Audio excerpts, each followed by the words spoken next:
Hi friends, అందరు ఎలా ఉన్నారు? బాగున్నారా?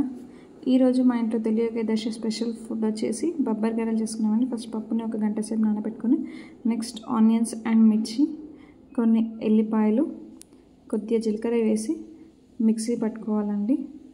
పక్కన పెట్టేశాక నెక్స్ట్ పప్పుని కూడా సేమ్ అలాగే మిక్సీ పట్టుకొని, కొద్దిగా పప్పుని కూడా మిక్సీ పట్టుకుని ఉల్లిగడ్డ మిర్చి పేస్ట్ అండ్ పప్పుని, పాలకూరని అన్నీ మిక్స్ చేయాలండి. ఏ ఆకురైనా వాడుకోవచ్చు, మేమైతే పాలకూర వాడుకున్నాం. కొద్దిగా ఉప్పు వేసి బాగా మిక్స్ చేసుకోవాలండి. దాంట్లోకి కొద్దిగా శనగపప్పు కూడా యాడ్ చేసుకోవచ్చండి. క్రిస్పీగా బాగుంటుంది, క్రంచీగా వస్తుంది మనకి పప్పు యాడ్ చేయడం వల్ల మిక్సీ పట్టుకోకుండా.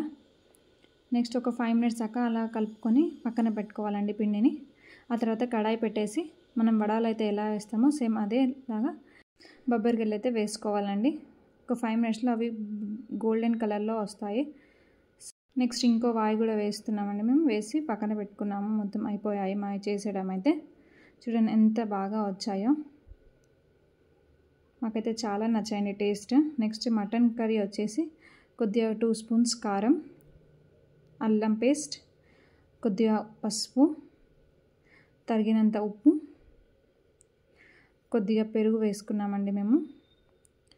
నెక్స్ట్ వచ్చేసి ధనియాల పొడి, ఆ తర్వాత ఆయిల్, కొద్దిగా గరం మసాలా అప్పటిదప్పుడు ఫ్రెష్గా దంచుకొని వేసుకున్నామని టేస్ట్ బాగుంటుందని. నెక్స్ట్ కుక్కర్లో కొద్దిగా సరిపడా ఆయిల్ వేసుకొని దాంట్లో ఉల్లిగడ్డ మిర్చి, కొద్దిగా కస్తూరి మెంతి, పుదీనా కూడా వేసుకున్నామండి మేము. ఆయిల్లో కొద్దిగా ఫ్రై చేశాక ఒక చిన్న టమాటో ముక్కని కట్ చేసుకొని వేసుకున్నాము. కొద్దిగా అది కూడా ఒక 5 minutes అంతా మిక్స్ చేసుకోవాలండి. ఒక 5 minutes కోలినాక మనం పక్కన పెట్టుకున్న మటన్ ఉంది కదండి, అది వేసేసుకొని బాగా కలపాలండి. ఒక 5 minutes దాకా మొత్తం మిక్స్ అయ్యేలోపు కలపాలి. ఆయిల్ అండ్ టమాటో ఇవన్నీ మిక్స్ అవ్వాలి దాంట్లోకి. పైకి కొద్దిగా ఆయిల్ తెలుతుంది ఒక 5 minutes తర్వాత. నెక్స్ట్ కుక్కర్ పెట్టి ఒక 5 whistles వచ్చేదాకా ఉంచండి. మటన్ అయితే మాకు మెత్తగా బాగా ఉడికిందండి. టేస్ట్ అయితే చాలా బాగుంది. బొబ్బర్ గారెలు విత్ మటన్ సూప్. మా పాప కూడా ఎంజాయ్ చేసుకుంటూ తింటుంది. Bye friends.